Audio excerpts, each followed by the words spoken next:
Hello everyone, good evening. अच्छा, आज भी जो फ्रेंड्स दूसरे वाले मीटिंग में अभी तक बैठे हुए हैं उन्हें भी बुलाकर लाओ जल्दी से। सबको इकट्ठा करके लाओ। जब सब इकट्ठा होंगे उसके बाद ही हम क्लास स्टार्ट कर पाएंगे। आधे इस वाले मीटिंग में हैं, आधे गलती से हाँ, गलती से दूसरे वाले मीटिंग में होंगे फिर से। उनको जल्दी से बुलाकर लाओ।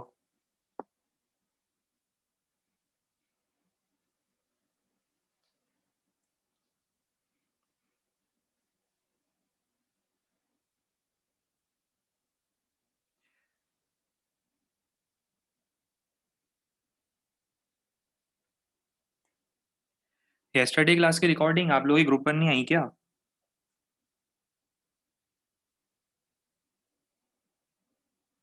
अच्छा, काफ़ी लोगों का कल मुझे मैसेज आया था। हाँ, जिन जिनका मैसेज आया था मैंने सबको वो हाँ रिकॉर्डिंग में अपलोड कर दी थी यूट्यूब पे भी अलग से, तो वहाँ पे तो मिल ही जाएगी। बट मेरे ख्याल से ग्रुप में आ गई होगी रिकॉर्डिंग।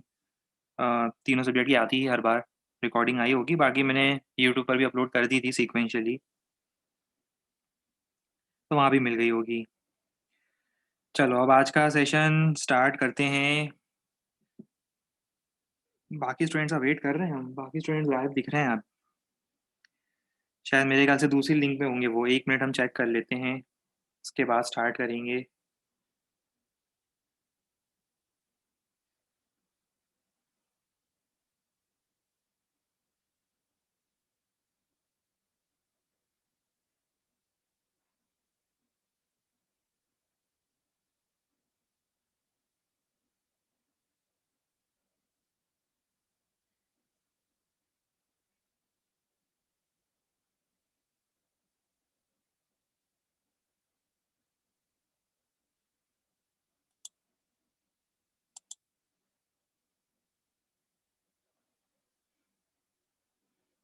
मेरे ख्याल से करेक्ट लिंक है ना, सब लोगों के पास यही लिंक गई होगी इस बार तो। है ना, जो ऑफिशियल लिंक गई है बिल्कुल वही सेम लिंक है, तो कोई दिक्कत नहीं आनी चाहिए। ठीक है। चलो उसका मतलब हम लोग we are good to go, हम लोग स्टार्ट कर सकते हैं। चलिए, तो लास्ट रन पर हम लोगों ने स्टार्ट किया था क्रॉस प्रोडक्ट और वेक्टर प्रोडक्ट। सबको याद आ रहा है? एक नई फिजिकल क्वांटिटी डिफाइन करी थी, टॉर्क, जो किसी ऑब्जेक्ट के रोटेशनल मोशन के लिए रिस्पॉन्सिबल होगी। और हमने लॉजिकली समझने की कोशिश करी थी किस तरह से टॉर्क किन फैक्टर्स पर डिपेंड करना चाहिए या करेगा या कर सकता है। उसमें से एक था डिस्टेंस और दूसरा था फोर्स। पर फोर्स का कौन सा कंपोनेंट इम्पोर्टेंट था? फोर्स का साइन थीटा वाला कंपोनेंट, मतलब परपेंडिकुलर कंपोनेंट इम्पोर्टेंट था, उसकी वजह से रोटेशन हो रहा था। तो उसका मतलब उसके बाद हमने देखा था कि टॉर्क होगा R into F sine theta. उसे लिखा जाता है, आर एफ साइन थीटा को लिखा जाता है, क्या लिखते हैं? आर एफ साइन थीटा को हम लोग लिखते हैं R cross F. R cross F. अब ये जो रिजल्ट होता है, हमने बताया था ये रिजल्ट कैसी क्वांटिटी होती है। प्रॉपर्टीज ऑफ क्रॉस प्रोडक्ट में रिजल्ट होता है, मतलब क्रॉस प्रोडक्ट होता है वेक्टर क्वांटिटी। दो चीज होगी इस वेक्टर के पास। अगर ये वेक्टर है फाइनल, तो उसके पास दो चीज होगी। पहला क्या होगा, इसके पास वैल्यू होगी, और दूसरी होगी इसके पास डायरेक्शन। वैल्यू डायरेक्शन दोनों होनी चाहिए इसके पास। कहाँ है भाई इसके पास वैल्यू? वैल्यू है ए बी साइन थीटा, और direction with the help of right hand thumb rule. अच्छा, अब राइट हैंड थंब रूल में एक बार फिर से रिवाइज करा दूं। राइट हैंड लेना है, राइट हैंड के फिंगर्स को कहाँ एक्सटेंड करना है? फर्स्ट वेक्टर की तरफ एक्सटेंड करना है। और फिंगर्स को कर्ल कहाँ करना है? टुवर्ड्स सेकंड सेकंड वेक्टर, मतलब जो बी वेक्टर लिखा है। कौन से एंगल से? Via smallest possible angle. तो उस केस में जो थंब की डायरेक्शन होगी वो हमें क्या देगा? ए क्रॉस बी की डायरेक्शन देगा। अच्छा, अब वैसे ही बी क्रॉस ए निकालना है ना, तो क्या करो, हाथ को उल्टा रख दो। इसी सीधे हाथ को उल्टा रख दो जिसमें थंब नीचे जाएगा। और देखो, बी पर पहले फिंगर्स रखो, बी से ए की तरफ कर्ल करो। मतलब फिंगर्स आएगी बी पर, मैं डायग्राम में बना देता हूँ। ये हाँ, ऐसा कुछ जाएगा। ये फिंगर्स होगी, 1 2 3 4, और ये थंब होगा। ठीक है। और बी से देखो, अब ए की तरफ कर्ल करोगे, स्मॉलेस्ट एंगल, स्मॉलेस्ट एंगल तो यही होगा। स्मॉलेस्ट एंगल तो यही है ना, इन दोनों वेक्टर्स के बीच में यही स्मॉलेस्ट एंगल है। अब कर्ल करके देखो बी से ए तक, बी से ए तक कर्ल करोगे तो थंब बस इतना डिफरेंस है कि जो थंब पहले ऊपर जा रहा था, अब बी से ए कर्ल कर रहे हो, पहले ए से भी कर रहे थे। अब अगर किसी ने कहा कि सी ए से बी नहीं है, सी है B cross A, suppose suppose B cross A, C prime लिख देता हूँ, B cross A C prime, C dash बोल दो आप इसको, है ना, C dash B cross A, तो इस बार ये हो जाएगा फर्स्ट वेक्टर और ये हो जाएगा सेकंड वेक्टर। तो फर्स्ट वेक्टर पे फिंगर्स रखो, मतलब ये फिंगर्स उठाकर पहले यहाँ रखो और कर्ल यहाँ करना है, तो उसका मतलब आपको हाथ उल्टा रखना पड़ेगा, सीधा हाथ उल्टा रखना पड़ेगा। और जब कर्ल करोगे तो थंब कहाँ जाएगा, नीचे जाएगा, तो ए क्रॉस बी ऊपर आएगा। सिंपल है बहुत। ए क्रॉस बी ऊपर जाएगा, और यहीं पर अगर मैं बी क्रॉस ए निकालता हूँ तो बी क्रॉस ए नीचे जाएगा। यही रीजन था, हमने बताया था it is not commutative, commutative नहीं है। दोनों में डिफरेंस आता है, A cross B is minus B cross A. पर ये जरूर है कि ए क्रॉस बी की जो डायरेक्शन होगी वो it is perpendicular to both A and B, A और बी दोनों के परपेंडिकुलर होगा। ये बात तो सबको पता थी। आओ अब आगे देखें। यहाँ तक हम देख चुके थे, यहाँ तक हम लोगों ने लास्ट टर्म पे कंप्लीट कर लिया था कि it is distributive in nature. ठीक है, यहाँ तक तो कंप्लीट कर चुके थे, अब आगे की स्टोरी समझो।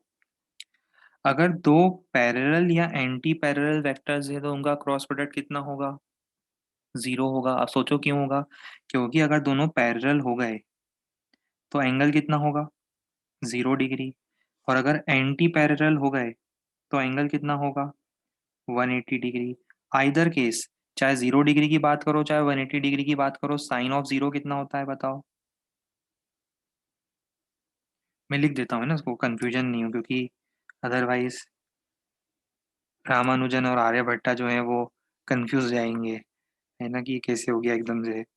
तो रामानुजन और आर्यभट्ट लोगों के लिए हम लिख देते हैं, दो पैरेलल हैं, पैरेलल का मतलब समझ में आता है, पैरेलल का मतलब थीटा इज 0 डिग्री। और एंटी पैरेलल का मतलब समझ में आता है, एंटी पैरेलल का मतलब होता है थीटा इज 180 डिग्री। तो हम इस बैच के आर्यभट्ट लोगों को बता दें, साइन जीरो भी जीरो होता है, साइन 180 भी जीरो होता है। और अगर ये दोनों जीरो होते हैं तो आगे तो समझदार हैं, ठीक है, आगे तो सब लोग समझदार हैं। A cross B that is A B sine theta will be zero, result zero आएगा। और वैसे भी समझ में आता है ना, देखो मैंने एग्जाम्पल बताया था, अगर ये फोर्स पैरेलल हो गया, अगर मान लो ये फोर्स पैरेलल हो गया, पैरेलल होने का मतलब यहाँ चला गया, तो जब हो ही गया पैरेलल तो उसका परपेंडिकुलर कंपोनेंट कहाँ से निकालोगे, बताओ कैसे निकालोगे उसका परपेंडिकुलर कंपोनेंट। जब फोर्स ही पैरेलल हो गया तो उसका परपेंडिकुलर कंपोनेंट आएगा कैसे।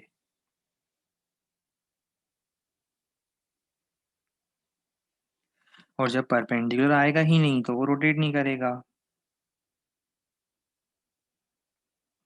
हाँ यार, ये तो सही बात है, ये तो बहुत बड़ी आयरनी है कि जीरो तो उन्होंने ही बताया था और वो जीरो आ ही रहा है। तो बात सही है, हम समझ रहे हैं आपकी आयरनी जो आप कहना चाह रहे हो। चलो, बढ़िया, गुड, ठीक है, सब समझ गए ना, बढ़िया। चलो, तो समझ में आ गया, रिजल्ट जीरो आएगा। जितने भी आर्यभट्ट हमारी बैच में बैठे होंगे जीरो देखकर वो बड़े खुश हो जाते होंगे, है ना, बार बार जैसे जीरो लिखते हैं तो उन्हें प्राउड फील होता होगा काफी ज्यादा। आओ अब आगे देखें। आपने कम्यूटेटिव नहीं पढ़ा था, पर हमने तो पढ़ाया था ना।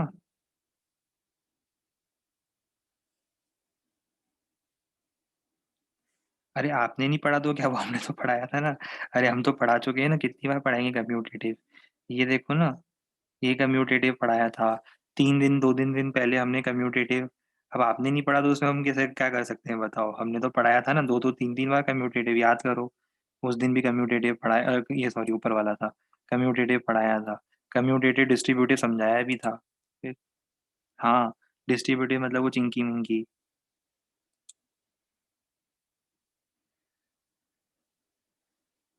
चलो अब हम आगे की बात करें, ठीक है। हमें बड़ा दुख है आपने नहीं पढ़ा, बट हमने तो पढ़ाया था।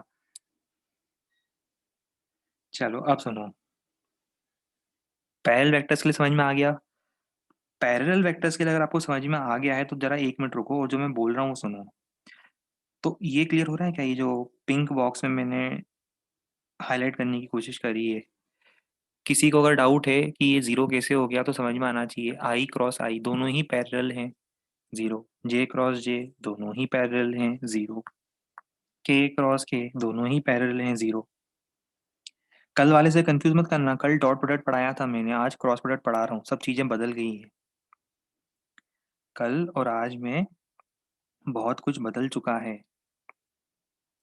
वरना आधे लोग तो इसी में कंफ्यूज जाएंगे, सर कल तो I I dot I I into I one था सर, आज जीरो कैसे हो गया? तो ऐसे डाउट ना आने देना, पहले ही बोल रहा हूँ मैं, ठीक है? तो आई डॉट आई कल पढ़ा था, आज आई क्रॉस आई पढ़ रहे हैं। कल डॉट था, आज क्रॉस प्रोडक्ट है, ये देखो क्रॉस प्रोडक्ट की निशानी, ये देखो, ये असली क्रॉस प्रोडक्ट की निशानी देखो, दिख रहा है अंदर बीच में, ये क्रॉस प्रोडक्ट। जबकि कल जो हमने पढ़ाया था, टेक्नोलॉजी आने से एक बात तो है कि पुराना चीज रिवाइज करना बड़ा आसान हो जाता है। ये देखो, हमने जब पढ़ाया था वो ये था, आई डॉट आई, ये देखो बीच में डॉट था, ये देख रहे हो?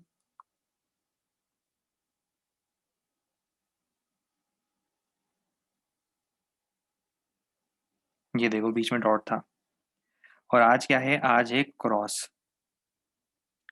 दोनों में डिफरेंस समझ में आ रहा है? Good, very good. अब एक बहुत इंपॉर्टेंट बात,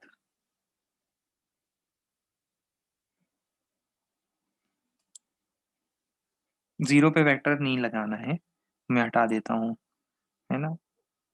फ्लो फ्लो में टाइप हो गया होगा, उसको भूल जाओ। जीरो तो जीरो ही होता है ना, उसमें क्या वेक्टर लगाओगे? चलो, आई क्रॉस आई जीरो हो गया, जे क्रॉस जे जीरो हो गया, के क्रॉस के जीरो हो गया।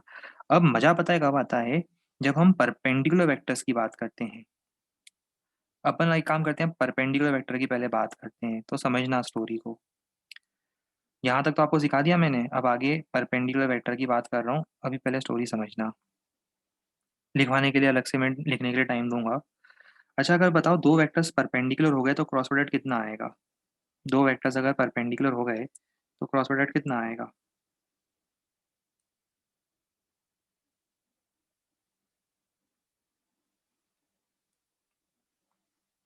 जैसे ये आर था और ये एफ इधर है, बताओ परपेंडिकुलर हो गए तो टॉर्क वैसे तो होता है R F sine theta. Value बता रहा हूँ अभी, डायरेक्शन तो दूर की बात है, पहले वैल्यू समझते हैं।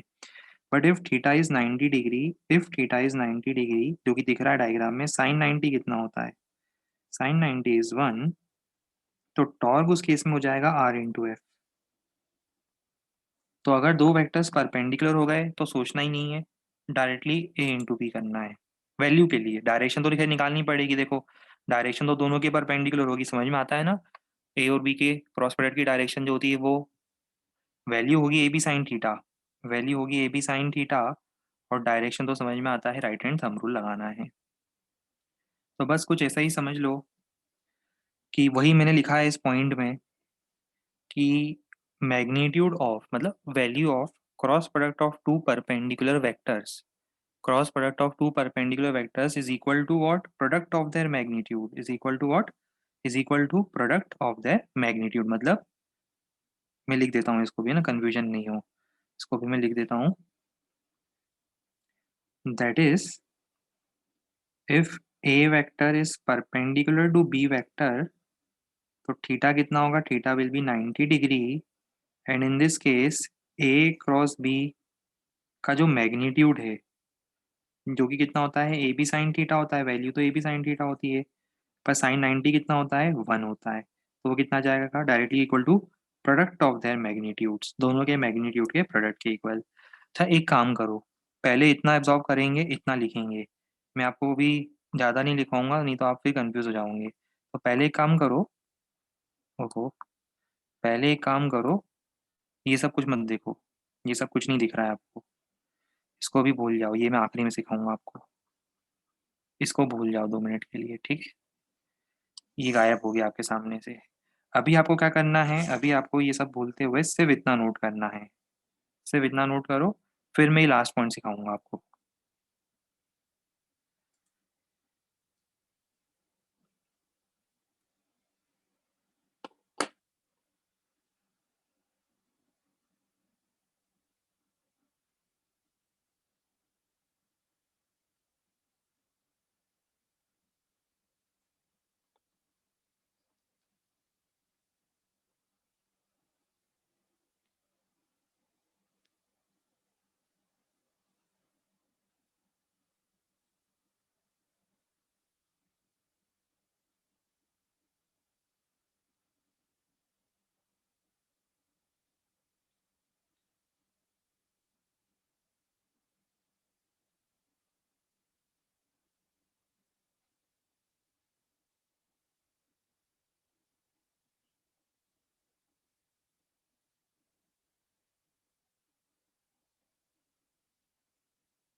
हाँ, वेक्टर्स का लास्ट टॉपिक है और आज हम लोग मेरे ख्याल से वेक्टर्स को टाटा बाय बाय भी कर देंगे और अ, टाटा बाय बाय करने के बाद आज शायद एरर एनालिसिस भी स्टार्ट हो सकता है।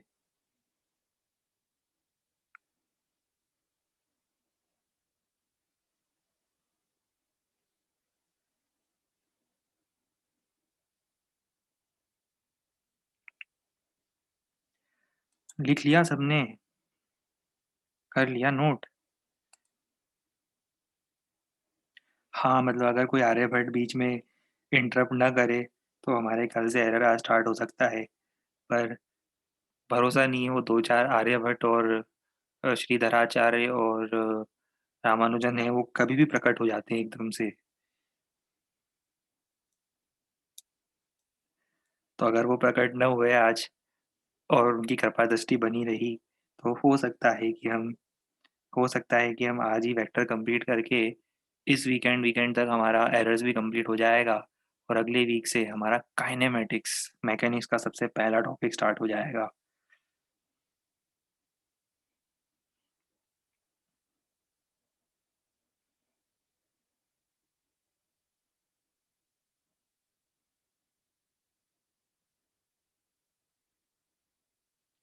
डन, चलिए अब हम आगे बढ़ रहे हैं। अब जिसने नहीं लिखा वो फोटो खींच लेना, फोटो खींचे बाद में लिख लेना। आओ अब हम आपको एक अच्छी चीज बताएं।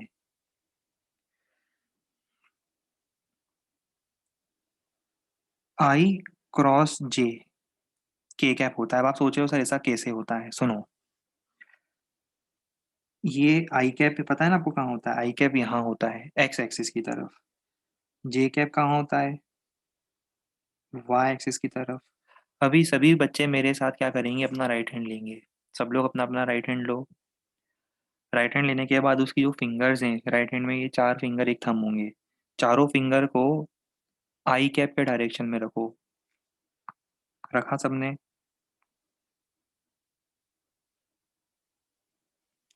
रखने के बाद उसको जे कैप की तरफ कर्ल करो। ऐसे इस डायरेक्शन में कर्ल करना, आई से जे की तरफ स्मॉलेस्ट एंगल 90 डिग्री है ये वाला। कर्ल करो।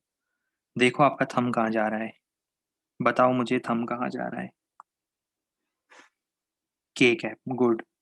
परपेंडिकुलरली आउटवर्ड्स है ना, स्क्रीन से बाहर आपकी तरफ। Perpendicularly outwards from the screen, मतलब 3D में बना तो पाएंगे नहीं अभी हम, है ना। 2D से ही काम चलाना पड़ेगा, पर समझ रहे हो ये 3D में चला गया है डायग्राम में जो बना रहा हूँ। ये 3D डायग्राम बनाया है मैंने 2D में, तो के कैप होगा आपकी तरफ, out of the plane. Direction समझ में आ गई? I cap cross J cap K cap क्यों होगा? I cap cross J cap K cap क्यों होगा, समझ में आ रहा है? वैसे ही अब आप जे क्रॉस के क्रॉस आई आज रात को बैठे बैठे निकालना। ठीक है, ये आपके लिए होमवर्क है, आपको दिख जाएगा ये आई और जे आएंगे। अच्छा, पर सुनो एक मिनट जरा। अगर ये ब्लू वाला बॉक्स क्लियर है तो क्या ये रेड वाला बॉक्स क्लियर है? क्या ब्लू क्लियर है तो रेड क्लियर है? बताओ कैसे। याद है आज वो it is not commutative. A cross B, A cross B और बी क्रॉस ए एक दूसरे के नेगेटिव होंगे। तो अगर आई क्रॉस जे के की तरफ होगा तो K J sorry I dot J I cross J K की तरफ होगा तो जे क्रॉस आई माइनस के की तरफ होगा। पर आपको चिंता नहीं करनी है, मैं आपके लिए एक बहुत बढ़िया मेथड लेकर आया हूँ। क्योंकि आपको अगर मान लो कभी ये याद नहीं हुआ या कंफ्यूजन हो गया, तो मैं आपके लिए एक बहुत बढ़िया मेथड लेकर आया हूँ। मेथड समझो क्या है। हम लोग एक साइकिल चलाएंगे। क्या चलाएंगे? साइकिल चलाएंगे। साइकिल का नाम है आई जे के वाली साइकिल। कैप लगा देना, मैंने वेक्टर लगाया है, कैप लगा देना, ठीक है, कंफ्यूज मत होना। आई जे के की साइकिल। साइकिल चलती है क्लॉकवाइज। ये वाली साइकिल कैसे चलती है? क्लॉकवाइज। तो क्लॉकवाइज देखो कैसे चलाना है। आई क्रॉस जे कितना होगा बताओ? आई क्रॉस जे के। समझ में आ रहा है कुछ? वैसे ही देखो, जे क्रॉस के, साइकिल चलाओ जे क्रॉस के क्लॉकवाइज चलाओ, क्या बचेगा? ये आई आ जाएगा। जे क्रॉस के इज आई, ये आ गया। फिर के क्रॉस आई किसी ने पूछा आपसे, तो के से आई की तरफ के क्रॉस आई जाओ तो क्या मिलेगा बताओ? के क्रॉस आई क्या मिलेगा बताओ? के क्रॉस आई हमें, के से आप आई की तरफ गए तो हमें क्या मिलेगा, के क्रॉस आई इज जे, ये आ गया जे। साइकिल चलाना आ गई सबको, सीख ली सब लोगों ने साइकिल चलाना। साइकिल कैसे चलाना है, क्लॉकवाइज। पर अगर कभी इसको एंटी क्लॉकवाइज चलाना पड़ा तो क्या होगा, नेगेटिव हो जाएगा। समझ में आ रहा है, एंटी क्लॉकवाइज मतलब जे क्रॉस आई, देखो जे क्रॉस आई, ये साइकिल चली गई एंटी क्लॉकवाइज तो माइनस की हो जाएगा। ठीक है, तो क्लॉकवाइज साइकिल चलाना है, एंटी क्लॉकवाइज चलाओगे तो नेगेटिव हो जाएगा। ठीक है, ये हमने आपको याद रखने का तरीका बता दिया है। एक्चुअली तो ये एक्चुअल मेथड ये था जो हमने आपको भी सिखाया था, राइट हैंड थंब रूल। उसके बाद याद रखने के लिए ये सबसे बेस्ट है। ठीक है, याद रखने के लिए साइकिल, क्लॉकवाइज साइकिल सबसे बेस्ट है।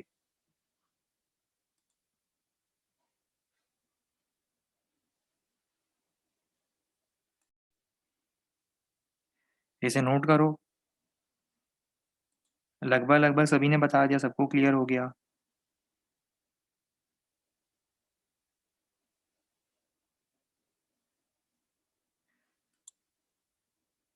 राइट हैंड इसे अप्लाई करा, ये आई कैप फर्स्ट वेक्टर है, जे कैप सेकंड वेक्टर है, तो फर्स्ट से सेकंड की तरफ कर्ल करो, थंब जा रहा है के कैप की तरफ। इसको आप याद कर लो, ये जो साइकिल है ना इसको याद कर लो, ये साइकिल जो है ना, याद करने से हमारे सारे क्वेश्चन हो जाएंगे।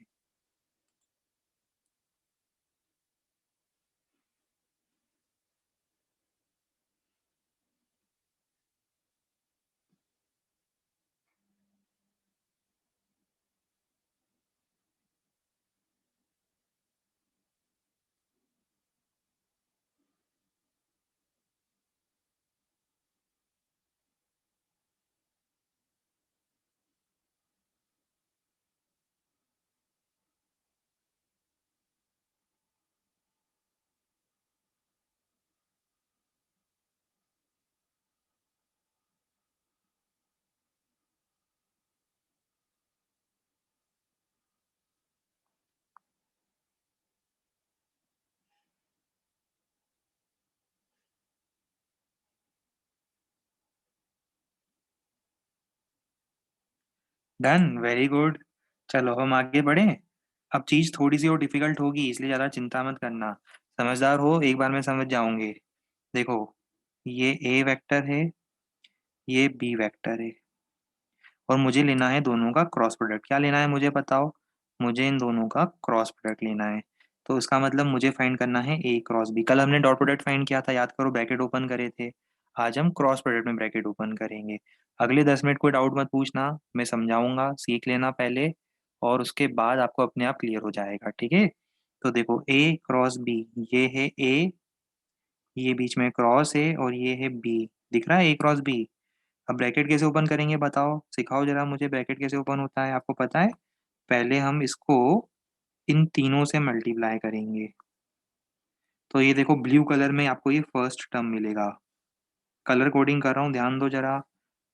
ए X B X I cross I, plus A X B Y I cross J, plus A X B Z I cross K. फिर वैसे ही आपको क्या करना है, ये रेड वाले को तीनों से मल्टीप्लाई करना है, तो आपको रेड वाला बॉक्स मिलेगा। इतना तो सबको आता है, मैथ्स है ना। अरे आता है, नहीं आता है, आता है ना, हाँ गुड। फिर इसको तीनों से मल्टीप्लाई करना। जब आप इसको तीनों से मल्टीप्लाई करोगे तो आपको ये ग्रीन बॉक्स मिलेगा। तो अब मैं एक काम करता हूँ, कंफ्यूजन अवॉइड करने के लिए सिर्फ बेसिक कलर कोडिंग कर रहा हूँ, कि जब इसको मल्टीप्लाई किया आपने तीनों से, जब इसको आपने मल्टीप्लाई किया तीनों से तो आपको ये मिलेगा। मैं हाइलाइटर उसी कलर का यूज कर लेता हूँ, है ना। इसके लिए ब्लू, किसके लिए बोल रहा हूँ मैं, इसके लिए, इसको जब आप तीनों से मल्टीप्लाई करोगे तो ब्लू। फिर दूसरा कौन सा है, दूसरा है ये ब्राउन, ये देखो ये ब्राउन है। फिर तीसरे को ओपन करेंगे इसको, तो क्या मिलेगा, ये रेड मिलेगा। पर अब आपको एक चीज याद आ रही है, एक इंटरेस्टिंग चीज याद आ रही है। अभी हमने आई क्रॉस आई लिखा था, जे क्रॉस जे, के क्रॉस के, ये गायब, ये भी गायब, ये भी गायब। सोचो क्यों गायब हो गए, मैजिक हो गया ये तो। अरे हाँ, कैप लगा देना, हमने कैप नहीं लगाया, वो वेक्टर लगा रखे हैं बार बार, हमने आपको बताया ना कैप लगा देना। टाइपिंग में वो कैप लगाना डिफिकल्ट होता है। वो हम इसलिए वेक्टर ही लगाएंगे उसमें जब कंप्यूटर टाइपिंग होती है गैप लगाना डिफिकल्ट होता है ज़्यादा। ठीक है, आपको हर जगह क्या लगाना है, आई कैप, जे कैप, के कैप, समझ रहे हो ना क्या कह रहा हूँ मैं? सब लोग समझदार हैं, सब लोग कैप लगा लेंगे। ठीक है, गुड, वेरी गुड, है ना? चलो अब सुनो मुझे बताओ ये क्या होगा, ये जो मैं हाईलाइट करूंगा अब आपके सामने रेड कलर के बॉक्स में, ये बताओ क्या होगा, आई cross J, I cross J के, अरे वाह, सीख गए सब लोग। ये हो गया ब्लू वाला, रेड वाला रेड, ग्रीन वाला ग्रीन,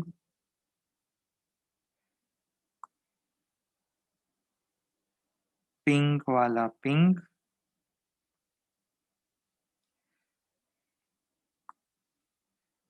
येलो वाला येलो। कितना कुछ सिंपल है, इससे सिंपल तो लाइफ में क्या होगा बताओ। ब्लैक वाला ब्लैक,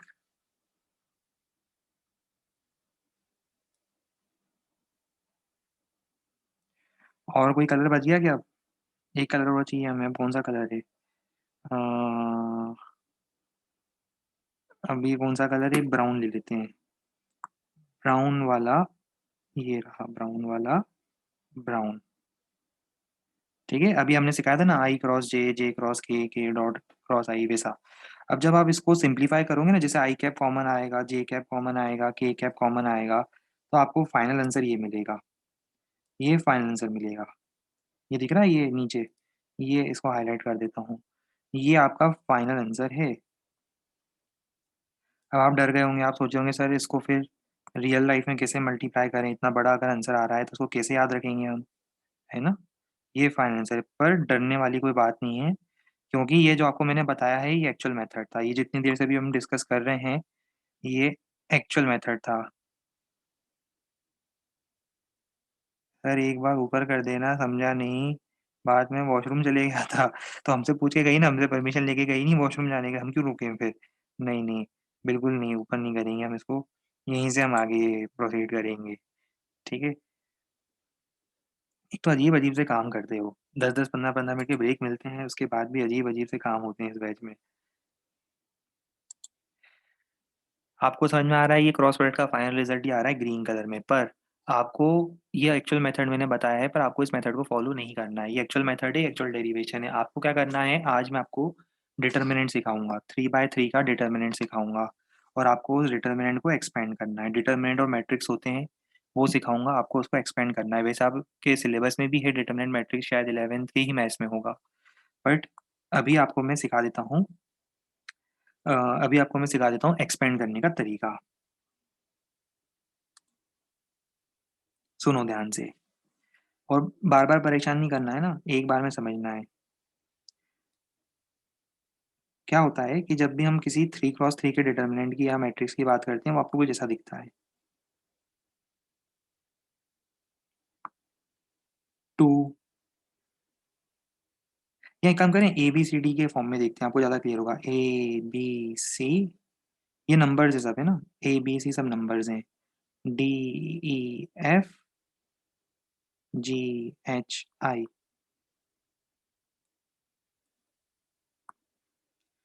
इसको आपको ओपन करना है, तो देखो ये ओपन कैसे होता है। सबसे पहले स्टार्ट करना है आपको यहाँ से, ये ए लिखना है, क्या लिखना है, ए।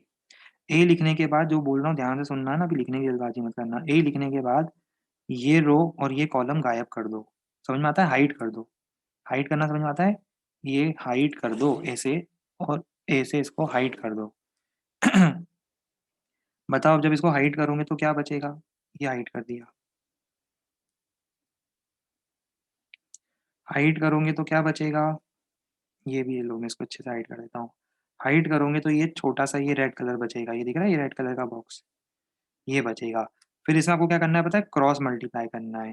क्रॉस मल्टीप्लाई समझते हो? क्रॉस मल्टीप्लाई मतलब ये देखो, इस रेड बॉक्स में, इस रेड बॉक्स में आपको क्रॉस मल्टीप्लाई करना है, ई आई माइनस एच एफ, समझ में आ रहा है? ई आई माइनस एच एफ, बहुत ईजी है। ई आई माइनस एच एफ। समझ में आ गया? ठीक है, अब रुको जरा 1 मिनट।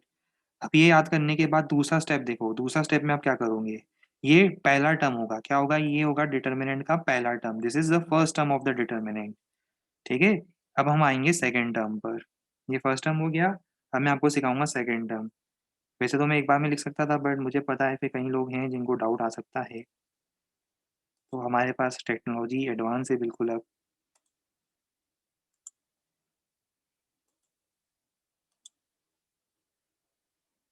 अब हम बात करेंगे सेकेंड टर्म की। अब देखो सेकेंड टर्म कैसे आता है। सेकेंड टर्म के लिए हम क्या करेंगे? सेकेंड टर्म के लिए ए के बाद अब हम देखेंगे बी को। किसको देखेंगे? बी को। कहाँ है बी? ये रहा बी। अब क्या करेंगे? अब हम देखो प्लस ए लिखा था ना, प्लस ए के बाद अब आता है माइनस बी। ध्यान रखना, प्लस माइनस प्लस ऐसे चलता है सीक्वेंस। प्लस माइनस फिर प्लस। समझ में आ रहा है? प्लस ए माइनस बी और फिर प्लस सी, ऐसा चलेगा सीक्वेंस। मैं एक काम करूँ, थर्ड भी लिख दूँ डायरेक्टली? पहले पहले तीनों लिख देता हूँ, थर्ड वाला भी लिख देता हूँ, फिर बताऊंगा आपको।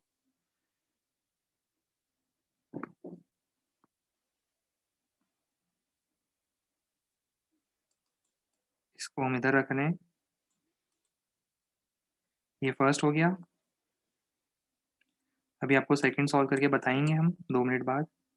ये सेकंड वाला टर्म था, और अभी थर्ड टर्म में पेश कर देता हूँ पहले आपके लिए। थर्ड टर्म ये होगा जिसमें आपको किसको कंसिडर करना है? सी को।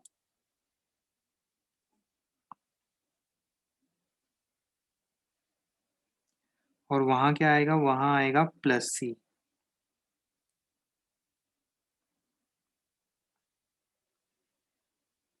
तो देखो सीक्वेंस क्या था? पहले क्या लिखना है? प्लस ए माइनस बी प्लस सी। समझ में आ रहा है? Plus minus plus. ये कौन से हैं? फर्स्ट रो जो है ना, ऊपर वाली रो, सबसे ऊपर वाली रो, उसके तीन एलिमेंट्स है, ए बी और सी। अब जब सेकंड वाले को आप एक्सपेंड करोगे तो सेकंड वाले में आप क्या करोगे? जो बी है, बी वाले रो और कॉलम को गायब करोगे। देखो बी वाले रो और बी वाले कॉलम को हम गायब करेंगे, ये गायब हो गया। फिर क्या बचेगा? फिर क्रॉस मल्टीप्लीकेशन बचेगा। क्रॉस मल्टीप्लीकेशन मतलब डी इंटू आई, डी इंटू आई minus G into F.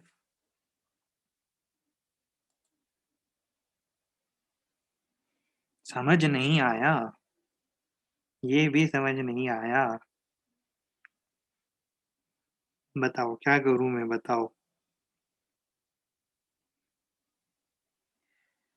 Inorganic पढ़ाना शुरू कर दूं? हम सब्जेक्ट चेंज कर देते हैं, काम करते हैं ना। अब हमसे तो नहीं हो रहा फिजिक्स। अब एक काम करते हैं हम, अब जूलॉजी बॉटनी, जहाँ दूर दूर तक आपका कोई डाउट ना है, हम एक काम करते हैं सब्जेक्ट चेंज करके बोल लेते हैं आप। अरे कितना इजी, इतना इजी समझाया हमने। इससे इजी क्या हो सकता है बताओ लाइफ में? अब क्या करेंगे? प्लस माइनस प्लस में थर्ड वाला क्या था? सी था ना, तो अब सी वाले के लिए हम क्या करेंगे बताओ? सी वाले के लिए, सी वाले के लिए बताओ क्या करेंगे? इसको फिर से लिख देता हूँ ना, A B C, A B C. सी वाले के लिए इसको हाइड करेंगे और इसको हाइड करेंगे। ठीक है, अभी हम बात कर रहे हैं किसकी? ये सी वाले के लिए। फिर क्या करेंगे? फिर से cross multiply, D into H minus G into E. तो आपका जो फाइनल आंसर हो जाएगा, आपका फाइनल आंसर पता है क्या होगा? आपका फाइनल आंसर होगा ये वाला टर्म।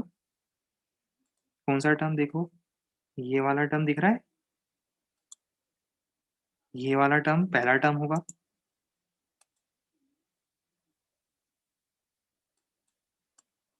ये पहला टर्म।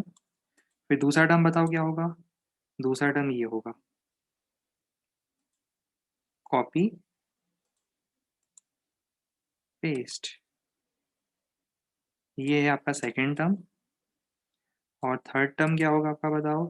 थर्ड टर्म ये होगा, कॉपी पेस्ट।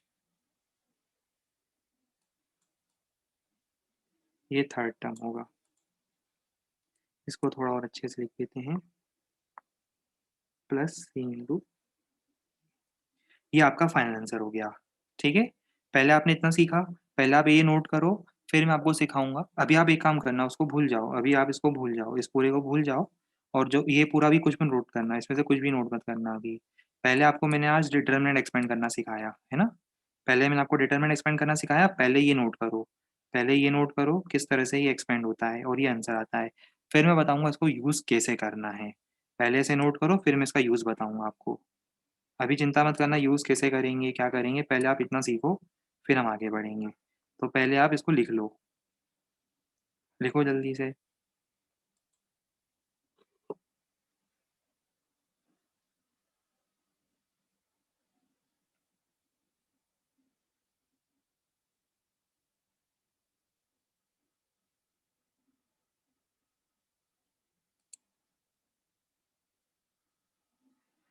ये आप डिटर्मिनेंट और मैट्रिक्स का एक्सपेंशन पढ़ोगे मैथ्स में, आपको डिटर्मिनेंट और मैट्रिक्स करके एक टॉपिक होगा, शायद 11th या 12th में से किसी एक में है, अलजेब्रा में, और उसमें आप एक्सपेंशन पढ़ोगे, किस तरह से इनको एक्सपेंड करते हैं।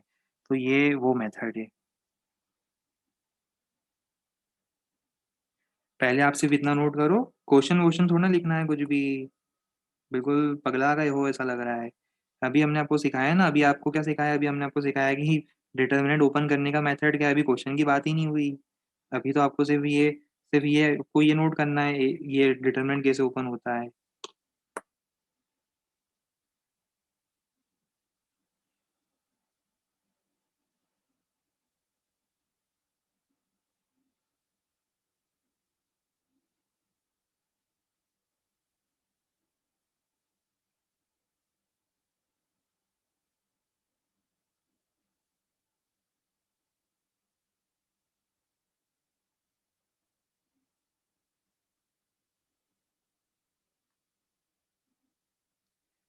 ये शुरू के दो लिख लिए, थर्ड वाला भी लिख लो, थर्ड वाला ये था, और थर्ड वाला लिखने के बाद आंसर लिख लो, ऐसा आएगा।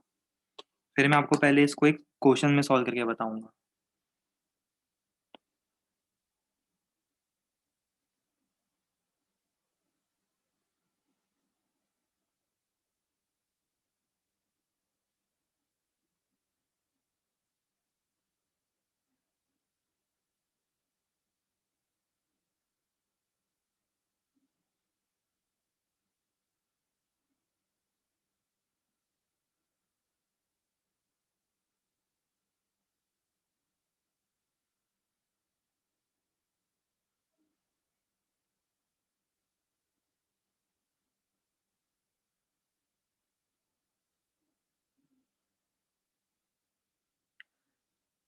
चलो ये नोट हो गया होगा अब तक तो। हेडिंग वेडिंग कुछ मत डालो, ये अलग से पॉइंट है, डिटर्मिनेंट कैसे एक्सपेंड होता है, हेडिंग डालने की जरूरत नहीं है, एक पॉइंट है बस, है ना। इसमें हेडिंग डालने की जरूरत नहीं है, हर चीज़ की हेडिंग नहीं होती 11th 12th में, ये एक सिंपल पॉइंट है। चलो अब ये क्लियर हो गया, अब मैं आपको एक काम करता हूँ, इस पर एक पहले एक्सपेंशन सॉल्व करके बताता हूँ, आपको और क्लियर हो जाएगा।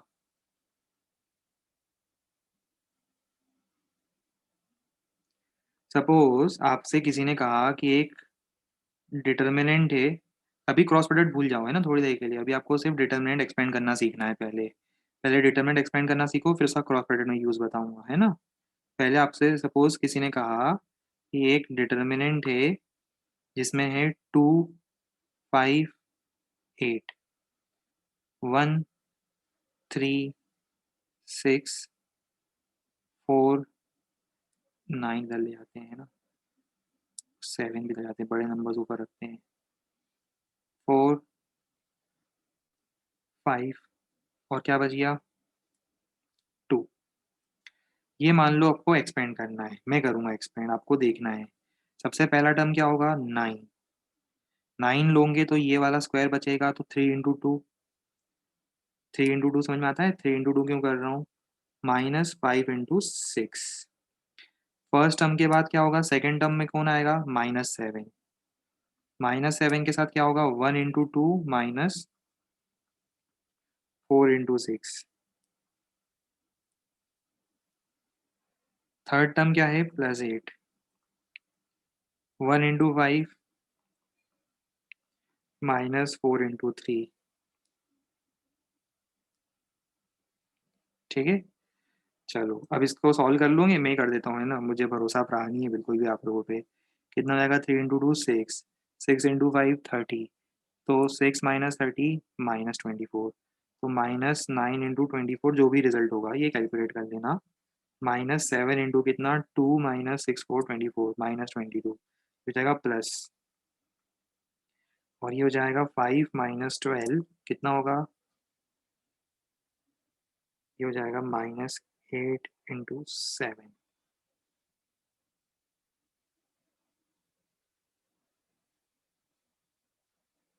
अब आ गया समझ में? अब ये जो कैलकुलेशन से आंसर आएगा, जो भी कैलकुलेशन से आंसर आएगा, नंबर आएगा कोई सा एक, वो फाइनल आंसर होगा, वो मैं कर नहीं रहा हूँ सॉल्व। इस तरह से आपको एक्सपेंड करना है। तो एग्जाम्पल में आप ये एग्जाम्पल लिख लो, फिर मैं इसका यूज़ बताऊंगा। अभी बताओ, अब किसी को डाउट है तो बताओ। अब कोई बचा जिसको डाउट है तो बताओ, हम क्लियर करेंगे। यहाँ तक क्लियर है क्या कैसे 3 क्रॉस 3 वाले को सॉल्व करना है? 3 क्रॉस 3 मतलब ये 3 रो 3 कॉलम है।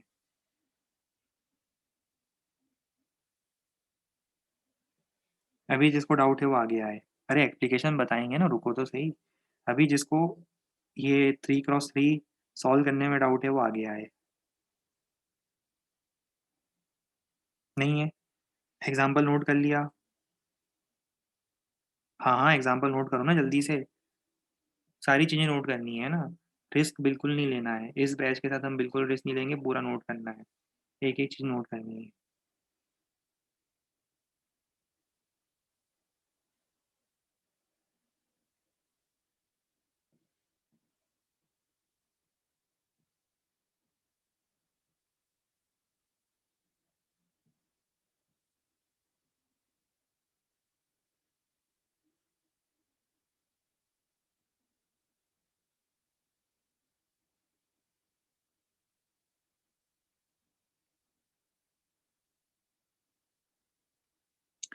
चलो जो भी आंसर आया उसके बाद अब सुनो। हमें तो क्या सीखना था? क्रॉस प्रोडक्ट निकालना सीखना था। तो क्रॉस प्रोडक्ट देखो कैसे निकालते हैं। अब क्रॉस प्रोडक्ट निकालने के लिए हमने आपको एक्चुअल मेथड तो बता दिया। कौन सा एक्चुअल मेथड याद है? ये पूरा मल्टीप्लाई करो, ओपन करो और ये आंसर आता है। पर दूसरा मेथड है जो आपको याद रखना है। जब भी आपसे कहा जाए ए क्रॉस बी निकालो, तो ए क्रॉस बी निकालने के लिए दूसरा मेथड है कि आप एक डिटर्मिनेंट बनाओगे 3 क्रॉस 3 का। उसमें पहला टर्म क्या होगा? देखो आई कैप जे कैप के कैप। पहली रो में क्या लिखोगे बताओ? आई जे के। दूसरे में क्या लिखोगे बताओ? इनके कोएफिशिएंट, ए के कोएफिशिएंट ए एक्स। ये लोअर केस कर देना ना, मैंने यहाँ पर अपर केस लिख दिया है, सब लोअर केस कर देना। समझ में आता है सबको लोअर केस मतलब? दूसरी रो में क्या आएगा बताओ? A X A Y A Z. तीसरी रो में क्या आएगा? B X B Y B Z. B X B Y B Z. और फिर इसके बाद जैसे आपको ओपन करने का तरीका सिखाया था वैसे कर देना, और ओपन करके देखना ये दोनों रिजल्ट बिल्कुल सेम आएंगे। अब आपके माइंड में डाउट हो रहा होगा, सर यहाँ पे तो प्लस लिखा है आपने, हमें सिखाया तो माइनस था। ध्यान से देखो, मैंने माइनस एब्जॉर्ब कर लिया। माइनस एब्जॉर्ब करने का मतलब वैसे मुझे बताना नहीं चाहिए, पर पता है कि इस बैच में लोगों को डाउट आएंगे इसलिए मैं बता देता हूँ। ये देखो क्या लिखना था मुझे, लिखना था minus J cap A X B Z. समझ में आता है? A X B Z minus A Z B X, ऐसा लिखना था। पर मैंने क्या करा, अंदर से एक माइनस और निकाल दिया बाहर। तो अंदर से एक माइनस निकालूंगा तो ये दोनों आपस में इंटरचेंज कर देंगे पोजीशन और ये मिल जाएगा। तो इसीलिए वो दोनों एक जैसी चीजें हैं। समझ में आ रहा है आपको? है ना? वरना इससे पहले कि लोगों के डाउट आने शुरू हो जाएं कि वो सर माइनस था अब प्लस हो गया, हमें तो कुछ क्लियर नहीं हो रहा है, तो उससे पहले ही बता दूं ऐसे लोगों को कि हमने क्या करा है। हमने वहां पर माइनस था, अब माइनस को अंदर एब्जॉर्ब कर लिया। माइनस अंदर एब्जॉर्ब करना आता है ब्रैकेट के, तो टर्म्स आपस में इंटरचेंज कर दिए हमने। तो रिजल्ट बिल्कुल वही है जो हमने समझा था। और ये रिजल्ट देखो मैजिकली किसके इक्वल आ रहा है बताओ? बताओ मैजिकली ये रिजल्ट किसके इक्वल आ रहा है? ये रिजल्ट मैजिकली इक्वल आ रहा है to the final result that was just obtained earlier with the help of multiplication by opening brackets. जब हम लोगों ने ब्रैकेट्स ओपन किया था जो रिजल्ट आ रहा था, और हम सेम रिजल्ट हमें मिलता है डिटर्मिनेंट से। तो अब से हम क्या करेंगे? डिटर्मिनेंट बनाकर आंसर निकालेंगे। समझ में आ गया सबको? एप्लीकेशन नोट कर लो। अब अच्छे बच्चों की तरह बिना मुझे परेशान करे पहले ये एक्चुअल मेथड नोट करो, पहले एक्चुअल मेथड नोट करो, और उसके बाद method number 2, result is equal to the result obtained with the help of this determinant.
अरे नोट करो ना जल्दी जल्दी, कितना टाइम लगाते हो नोट करने में।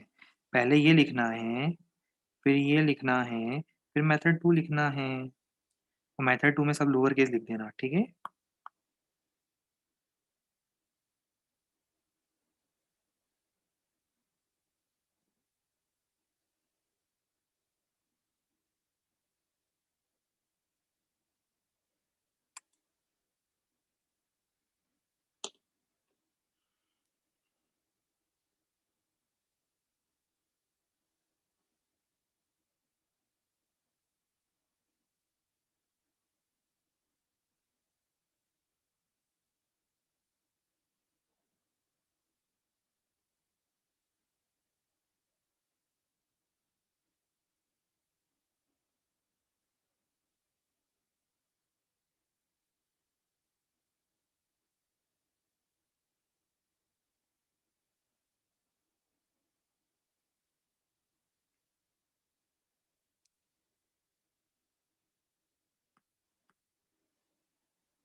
माइनस जे कैप आएगा, माइनस जे कैप लगा देना, ठीक है। हमने अभी आपको समझाया था पर आपने सुना नहीं, तो हम कुछ नहीं कर सकते। हमने अभी 5 मिनट पहले ही समझाया था ये सब कुछ। माइनस जे कैप को हमने प्लस क्यों लिखा है, पर आपको माइनस लगाना है, आप माइनस लगा देना, ठीक है। अभी हमने 5 मिनट पहले आपको समझाया था ये सब कुछ कि माइनस कहाँ चला गया। अब फिर भी आपको माइनस लगाना है, माइनस लगा दो, ठीक है। माइनस ही है, आप एक काम करो, मैं एक काम करता हूँ, मैं गलत हूँ, मैं इसको चेंज कर देता हूँ, है ना। कंफ्यूज हो जाओगे, है ना अभी, है ना, अननेसेसरी कंफ्यूज हो जाओगे। लो मैं हटा देता हूँ, ठीक है। आपको कोई कंफ्यूजन नहीं आना चाहिए, लो, ठीक है, ये हटा देता हूँ मैं। आप ऐसे याद रखो, इसको भूल जाओ, है ना, कोई बात नहीं, इसको भूल जाओ। और इसको भूल के आप इसको ऐसे याद रखो। क्या याद रखोगे आप इसको याद रखोगे, यहाँ पर क्या लिखना है, जो मैंने सिखाया था वैसे ही लिखना है ना। माइनस जे कैप, फिर ए X B Z minus A Z B x, आप ऐसे लिख दो इसको, है ना, कॉपी में भी ऐसे लिखना, ठीक है। और ये वापस प्लस, अभी सही है। अब आपसे आपको कोई कंफ्यूजन नहीं होगा। इसको भी चेंज कर देना, इसको भी चेंज करके इसको भी ऐसा ही लिख देना, ये सही है। अब हर सेंस में ये बिल्कुल सही है, ठीक है। ये ऐसा लिख देना, आपको कोई कंफ्यूजन नहीं होगा। वरना बाद में मुझे पता है मल्टीप्लिकेशन में फिर परेशान करोगे, उससे अच्छा आप ऐसे ही लिखो। ये आंसर है फाइनल, फुल फाइनल आंसर है, इसको ऐसा लिखना है। अरे गुस्सा थोड़ा ना हो, अरे आपसे गुस्सा होंगे क्या, बताओ कभी। आपसे कभी गुस्सा हुए हैं क्या। अब तो हमें आदत हो गई है, हम क्यों गुस्सा होंगे। अब तो हमें आदत, हम तो हैबिचुअल इम्यून हो गए हैं, अब हमें आदत हो गई है। अब हम गुस्सा होते ही नहीं। किसी ने पूछा हमसे के कैप जीरो हुआ तो क्या करेंगे, तो हमने देख कर भी अब हम क्या बोले।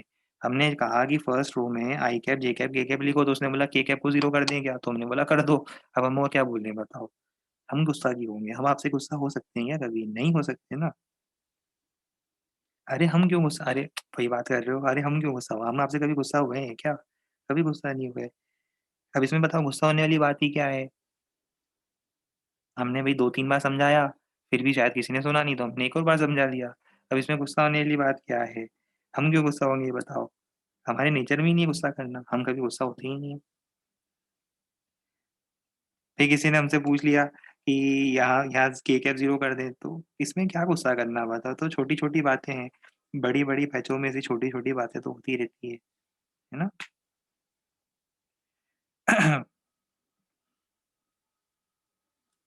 लिख लिया?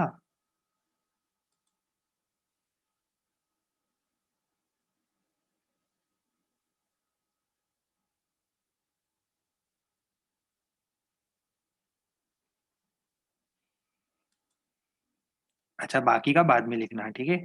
बाकी का ये फ़ोटो ले लो और बाद में लिखना क्योंकि हम इस पे क्वेश्चन करा के आज ये कंप्लीट कर दें तो हमें होमवर्क मिल जाएगा फिर, है ना? जिन लोगों ने लिखा है वो फ़ोटो ले लो।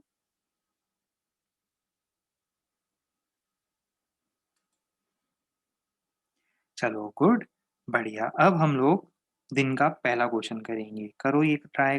पहला क्वेश्चन है, ये इसमें आपको सिर्फ़ मैग्नीट्यूड निकालना है क्योंकि डायरेक्शन तो अभी निकल ही नहीं सकती है, अभी तो आपको मैग्नीट्यूड निकालना है। कम ऑन जल्दी से ट्राई करके बताओ मुझे। देखो मैं तो आपको चीयर अप भी कर रहा हूँ, कहाँ गुस्सा हो रहा हूँ मैं? मैं तो आपको चीयर अप भी कर रहा हूँ, देखो come on you can do it.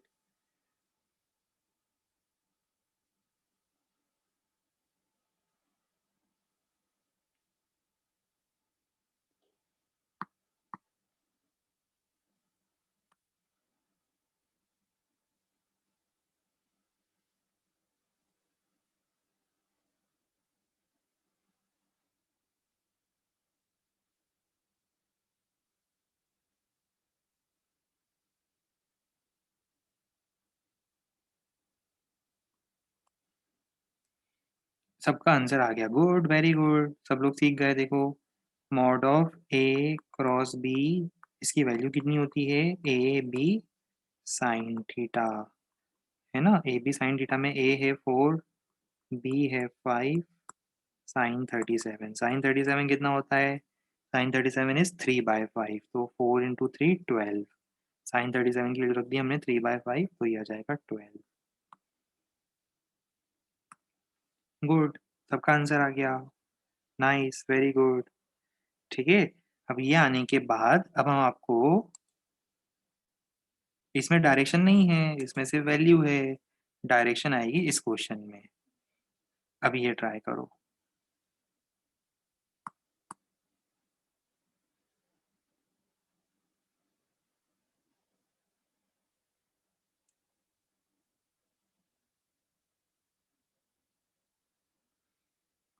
आपको मैंने दोनों प्रोडक्ट निकालने के लिए दिया है ताकि आपको डिफरेंस समझ में आए कि डॉट प्रोडक्ट कैसे निकलता है, क्रॉस प्रोडक्ट कैसे निकलता है। एक क्वेश्चन करते से आपके पूरे डॉट और क्रॉस प्रोडक्ट के डाउट क्लियर हो जाएंगे। अच्छा ऊपर वाली क्वेश्चन में अगर मैं डॉट प्रोडक्ट निकालने देता, कर लेते आप लोग? बताओ अगर ऊपर वाले क्वेश्चन में, मान लो चलो इस क्वेश्चन में डॉट प्रोडक्ट भी निकालना होता, एक मिनट रुको, इसी क्वेश्चन में डॉट प्रोडक्ट निकालना होता तो निकाल देते? हम निकालेंगे देखो, आप जस्ट देखो सीखो कैसे निकालते हैं, हम निकाल के बताएंगे इसमें। ए डॉट बी अगर निकालना होता तो वो होता A B cos theta, 4 5 cos 37, cos 37 कितना होता है? 4/5, राइट? कैंसल, और 4 और 4 16, ये आपका आंसर आता 16। 16 आपका फाइनल आंसर होता।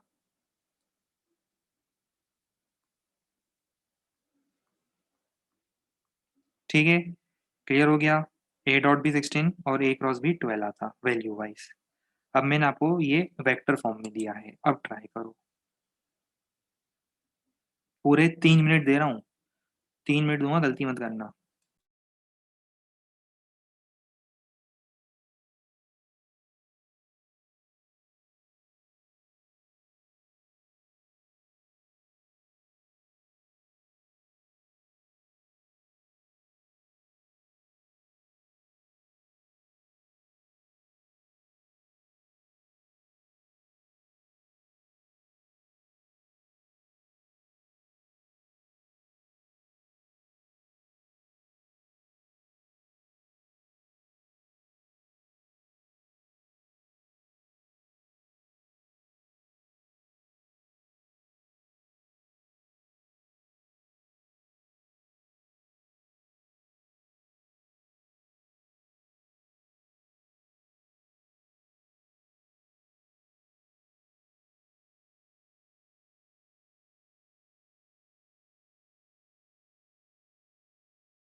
गुड, सबका आंसर आ गया। चलो अब हम सॉल्व करें।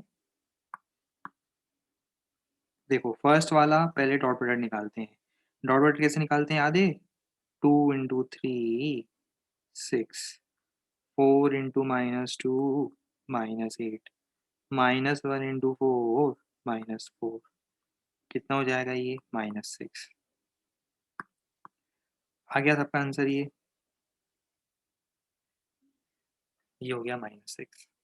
फर्स्ट वाले में कोई डाउट, इसके पास कोई डायरेक्शन नहीं क्योंकि डॉट प्रोडक्ट है। अब दूसरे वाले में देखो हम क्या करेंगे। दूसरा वाला समझ गए तो मज़ा आ जाएगा। A क्रॉस B कैसे निकालते हैं आज हमने आपको सिखाया। पहले रो में आएगा I J K, इसी ऑर्डर में, है ना? अपने मन से कुछ नहीं करना, जैसे लिखा है वैसे ही लिखना। I J K, फिर इसके बाद क्या आएगा बताओ? नीचे क्या आएगा? 2 4 -1, 2 4 -1, फिर क्या आएगा? 3 -2 4। ये बन गया डिटर्मिनेंट, सबने यही बनाया था। आओ अब इसको ओपन करें, हम आपको सिखाएंगे। पहले आई कैप लो, तो 4 × 4 16, -2 × -1 2, और यहाँ क्या लगाना है? माइनस। आ रहा है कुछ समझ में? फिर माइनस जे कैप, हमने आपको माइनस जे कैप सिखाया था, फाइनली याद करो। माइनस जे कैप सिखाया था, है ना? अब माइनस जे कैप लगाना, कन्फ्यूजन आएगा ही नहीं लाइफ में। कंफ्यूज करेगी क्यों माइनस जे कैप? फिर बताओ। 4 × 2 8, 3 × -1 -3, तो माइनस ऑफ -3 क्या होता है? बताओ मुझे। +3। Very good.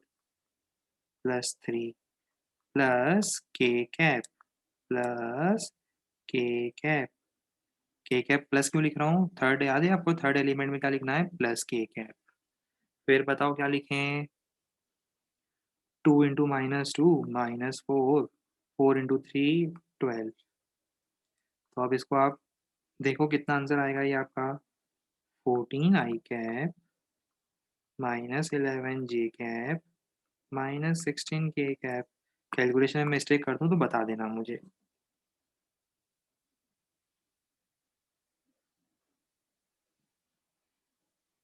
क्या सबका यही आंसर आया था? गुड। अब सबको समझ में आ गया होगा। मैं इस पे एक सारा क्वेश्चन इसलिए नहीं करवा रहा हूँ क्योंकि सब क्वेश्चन करवाऊंगा भी तो वो एक जैसे दिखेंगे आपको, है ना? तो इस पे एक सारा क्वेश्चन करने का कोई मतलब नहीं है। प्रैक्टिस तो आप कर ही सकते हो, मॉड्यूल के अंदर क्वेश्चन दिए होंगे। बैठे बैठे फ्री बैठे बैठे क्रॉस प्रोडक्ट निकालते रहना। एक बार डॉट प्रोडक्ट फिर से निकाल लें। लो एक बार फिर से निकाल देते हैं। ये रहा वो क्वेश्चन, ठीक है? ये लो फिर से निकाल दिया हमने। लास्ट क्लास में याद है यही क्वेश्चन दिया था। 2 4 4 यही था क्या? 2 4 4 1 2 -4, 2 4 4 1 2 -4 यही है क्या? चेंज थोड़ा सा, वैसे ही कर लेना, पर मेथड तो वही है ना। आई x x1 x2 y1 y2 z1 z2 इसी टाइप का था। अभी हमने सॉल्व करके बताया भी था स्टार्टिंग में, आंसर भी आया था -6। अब मैं इस पैटर्न पे दूसरे क्वेश्चन नहीं करवा रहा हूँ, समझ रहे हो क्यों नहीं करवा रहा हूँ? निकाल लूंगे ना बैठे बैठे, फ्री बैठे बैठे अपने मन से क्वेश्चन बनाना और उनके क्रॉस प्रोडक्ट निकाल लेना। कुछ वेरिएशन मुझे बताना है, कुछ वेरिएशन मुझे बताना है। पहले एक काम करो, पहले आप ये क्वेश्चन ट्राई करो। चलो ये ट्राई करो, इसमें थोड़ा टाइम लग सकता है। सोचो अब इस क्वेश्चन के बारे में, सोचो क्या कर सकते हैं। 2 क्वेश्चन करने हैं हमें आज, बस टॉपिक एंड होने वाला है, ये 2 क्वेश्चन हमें करने हैं। कम ऑन सब लोग कर सकते हैं। हो सकता है इसमें थोड़ा-सा टाइम लगे पर आप सीख जाओगे इस क्वेश्चन को। करो ट्राई अब।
गुड।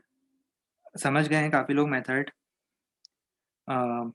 काफ़ी लोगों ने मुझे आंसर तो नहीं बट मेथड एक्सप्लेन करके मैसेज कर दिया कि सर ऐसा-ऐसा करना है। मतलब उनका मेथड क्लियर है, वो कैलकुलेशन कर रहे हैं। तो आपको एटलीस्ट मेथड क्लियर हो गया है, ये अच्छी बात है देखो। बाकी कैलकुलेशन तो आप कर ही सकते हो, अब ये तो कन्फर्म है कि क्रॉस प्रोडक्ट निकालना कोई बड़ी बात नहीं है। फिर देखो, 2 वेक्टर्स हैं, ये एक वेक्टर है और ये दूसरा वेक्टर है। इसको ए वेक्टर बोल देते हैं, इसको बी वेक्टर बोल देते हैं। हमें एक ऐसा वेक्टर फाइंड करना है जो इन दोनों के परपेंडिकुलर हो। सोचो कौन-सा ऐसा वेक्टर होता है जो इन दोनों के परपेंडिकुलर होता है? याद करो, कौन-सा ऐसा वेक्टर होता है जो इन दोनों के परपेंडिकुलर होता है? मैं साइड में डायग्राम बना रहा हूँ ताकि आपको कन्फ्यूजन ना हो।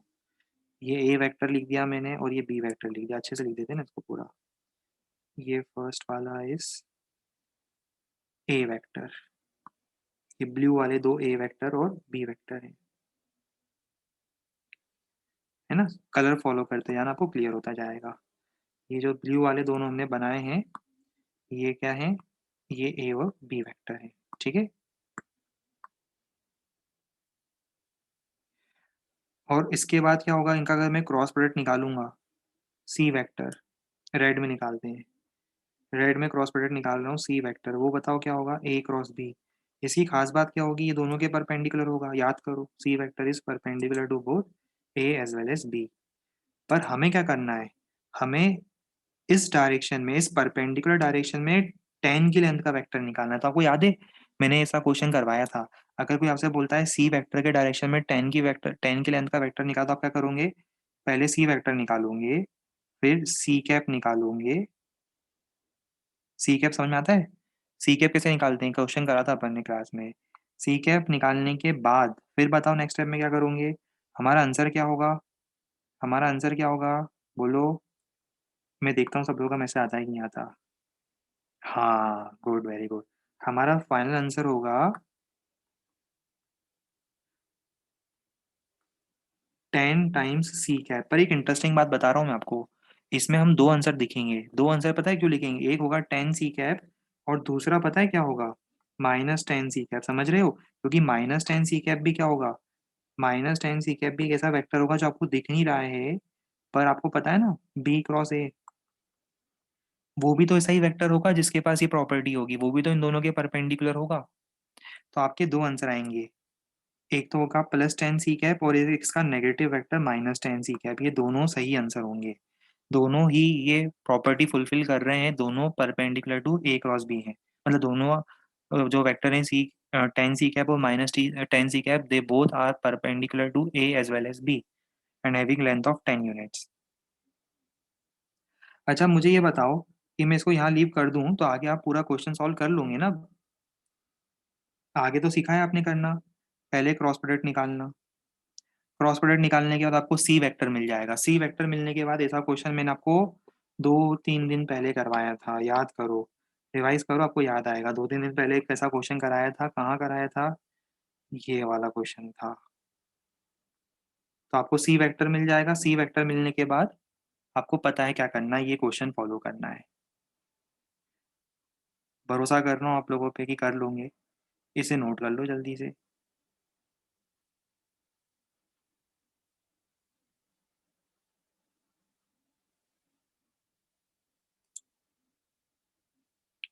आंसर वही कैलकुलेशन है। देखो कैलकुलेशन पे भरोसा रखा करो आप लोग आपके।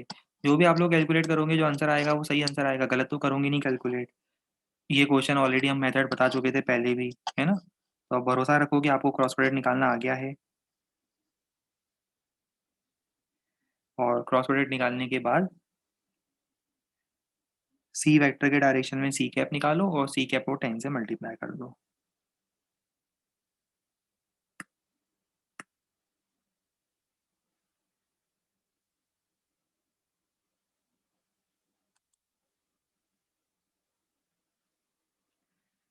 गुड, काफ़ी लोगों के आंसर आने शुरू हो गए हैं वैसे, पर हमें करेक्ट आंसर पता नहीं है। जो भी सही आंसर होगा कैलकुलेशन से वो जो आ रहा है, वो बिल्कुल सही आंसर होगा।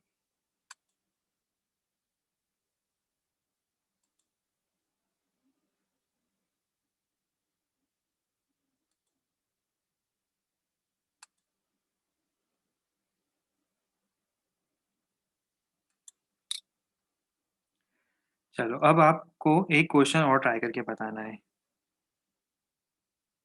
ये वाला। ये आज का हमारा लास्ट क्वेश्चन। ये क्वेश्चन ट्राई करके बताओ। Area of the triangle formed by joining this points.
Good.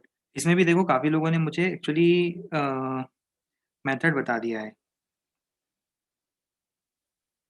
3 points को कभी भी आप किसी भी प्लेन में 3 डायमेंशन में भी 3 पॉइंट्स को ज्वाइन करके देखो, ट्रायंगल तो हमेशा बनता है। एक काम करो, आपके रूम में कहीं भी 3 पॉइंट ले लो, क्या आप उन 3 पॉइंट को ज्वाइन करोगे तो आपको ट्रायंगल नहीं मिलेगा? 3D में बताओ, 3D में 3 डायमेंशनल रूम में मैं 3 कहीं भी पॉइंट्स ले लेता हूँ, कहीं भी ले लो 3 पॉइंट्स, जहाँ मर्जी हो, और तीनों पॉइंट्स को ज्वाइन करूँगा तो क्या मुझे ट्रायंगल नहीं मिलेगा फिर भी? फिर सिंपल है, मिलेगा, ऑब्वियसली मिलेगा। ना, ना, ना, प्रिज़्म विज़्म नहीं, प्रिज़्म तो 3 डायमेंशनल होता है स्ट्रक्चर, उसमें 4 पॉइंट्स की ज़रूरत होती है मुझे। उसके लिए कम से कम 4 पॉइंट चाहिए, 3 पॉइंट को जॉइन करोगे हमेशा ट्रायंगल ही मिलेगा। अरे एक काम करता हूँ, मैं ही सॉल्व कर देता हूँ क्वेश्चन, देखो। क्वेश्चन भी हम देंगे, सॉल्व भी हम करेंगे, आप सीखो देखो। इसका एक मेथड होता है, ये आप लोगों ने बचपन में डिस्टेंस फॉर्मूले पढ़े हैं। ट्रायंगल की तीनों साइड की लेंथ आ जाएगी, फिर आपको एरिया ऑफ ट्रायंगल का फॉर्मूला पता है, मेहनत वाला काम है ना? दूसरा तरीका मैं आज आपको सिखाना चाह रहा हूँ, ध्यान से सीखो, समझो और फिर क्वेश्चन में अप्लाई करेंगे। मैं एक काम करता हूँ, शुरू से आपको पूरा मेथड बताता हूँ। सपोज़ अभी भूल जाओ, क्वेश्चन भूल जाओ, है ना? जो मैं बोल रहा हूँ उस पे ध्यान दो, क्वेश्चन भूल जाओ। सपोज़ 2 वेक्टर थे, ए और बी, और इनसे मैंने बनाया एक पैरेललोग्राम और इसका मैंने निकाला क्रॉस प्रोडक्ट। बताओ क्रॉस प्रोडक्ट का मैग्नीट्यूड कितना होगा? मैग्नीट्यूड कितना होगा क्रॉस प्रोडक्ट का? क्रॉस प्रोडक्ट का मैग्नीट्यूड होगा, जैसा कि सबको पता है, ए बी साइन थीटा। पर मुझे बता सकते हो क्या ये बी साइन थीटा क्या है? बी साइन थीटा तो ये हाइट है। बी साइन थीटा तो ये हाइट है ना, परपेंडिकुलर हाइट है ये तो, which is equal to A into B perpendicular. पर मुझे बताओ ए इंटू बी परपेंडिकुलर तो एरिया ऑफ पैरेललोग्राम होगा। समझ में आ रहा है कुछ? ये हो जाएगा एरिया ऑफ पैरेललोग्राम। मतलब क्रॉस प्रोडक्ट का मैग्नीट्यूड हमें क्या देता है? पैरेललोग्राम का एरिया देता है। ठीक है, गुड। दूसरा पॉइंट सुनो। पर मुझे तो एरिया ऑफ ट्राइंगल चाहिए। बताओ एरिया ऑफ ट्राइंगल कैसे निकलता है? एरिया ऑफ ट्राइंगल होता है हाफ बेस इंटू हाइट, या half of the area of parallelogram. तो मुझे बताओ एरिया ऑफ ट्राइंगल क्या होगा? मैं कलर कर देता हूँ, अगर किसी को क्लियर नहीं हो तो कलर कर देता हूँ मैं इसको। बताओ अब इस ट्राइंगल का एरिया क्या होगा? Area of this triangle will be equal to, बोलो, क्रॉस प्रोडक्ट का मैग्नीट्यूड का हाफ।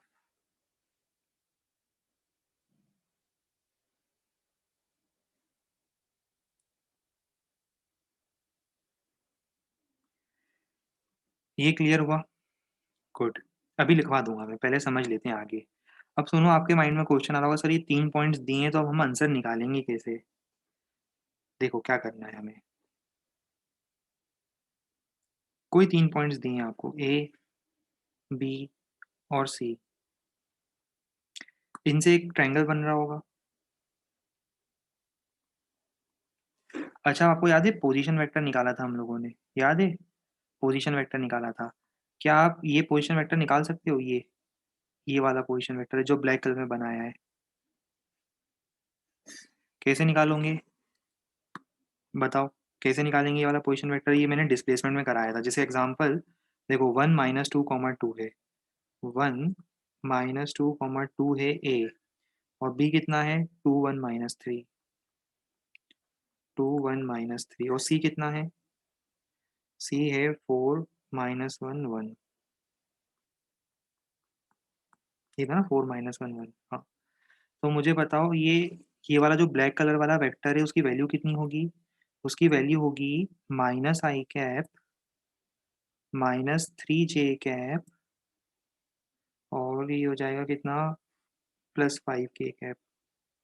कोई कन्फ्यूजन तो नहीं है इसमें? x2 - x1 i cap +y2 - y1 j cap +z2 - z1 k cap. चलो गुड। वैसे ही मेरे को एक और वेक्टर चाहिए। मैं उसको कलर कर देता हूँ। चलो उसके लिए अपन यूज़ करते हैं ग्रीन। ये ग्रीन दिख रहा है? ये ग्रीन वाला वेक्टर। बताओ ग्रीन वाला वेक्टर कितना होगा? ग्रीन वाला वेक्टर होगा 2i कैप -2j कैप और +4k कैप। अब इसके बाद क्या करूँगे बताओ? इसके बाद इन दोनों वेक्टर्स का क्रॉस प्रोडक्ट निकालूंगी। दो वेक्टर्स दिख रहे हैं आपको, ये ग्रीन और ब्लैक। बताओ क्या करूँगी इसके बाद? Black vector cross green vector, cross product निकालूंगे। क्रॉस प्रोडक्ट निकालने के बाद जो आंसर आएगा उसका मैग्नीट्यूड का half is equal to area of triangle हो जाएगा। अब आगे कैलकुलेशन पार्ट है। मैं आप लोगों के ऊपर रिलाय कर रहा हूँ कि क्रॉस प्रोडक्ट निकालना मैंने आपको सिखाया है आज। वो डिटर्मिनेंट खोलना पड़ेगा, डिटर्मिनेंट बना के खोलना पड़ेगा। अच्छा, वैसे पता है आप इसमें से कोई कोई भी दो वेक्टर ले सकते थे। किसी के माइंड में क्वेश्चन होगा, सर अगर मैं ए सी और ए बी लेता तो क्या होता? तो भी आपका आंसर सही आता। कोई भी दो ले लो, तीन में से कोई भी दो वेक्टर्स ले लो, आपका आंसर सही आएगा।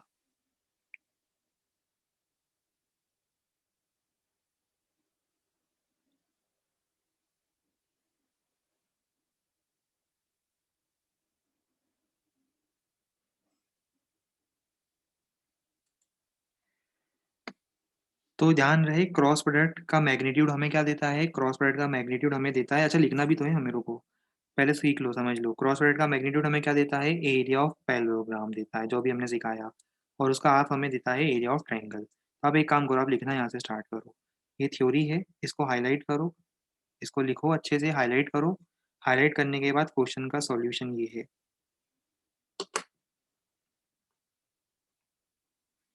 नोट करो, हम वेट कर रहे हैं।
अच्छा, अब साथ में आप लोगों को मैं 2 टास्क दे रहा हूँ।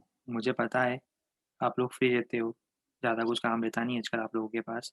2 टास्क हैं, एक तो हमारा मॉड्यूल पूरा कर लो वेक्टर्स तक, एरर से पहले तक, है ना? वेक्टर्स वाला पोर्शन पूरा कर लो एरर को छोड़कर।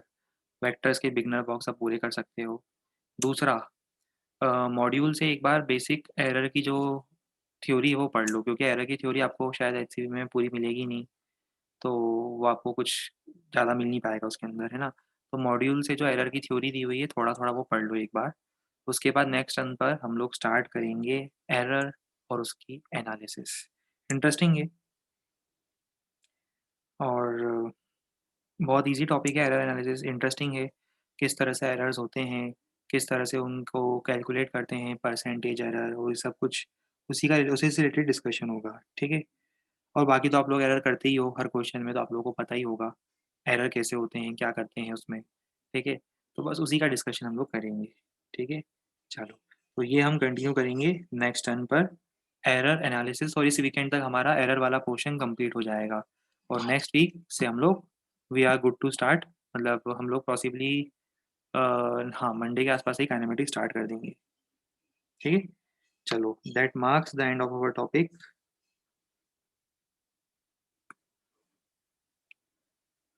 पर इसकी प्रैक्टिस करते रहना, ठीक है? चलो goodbye and take care.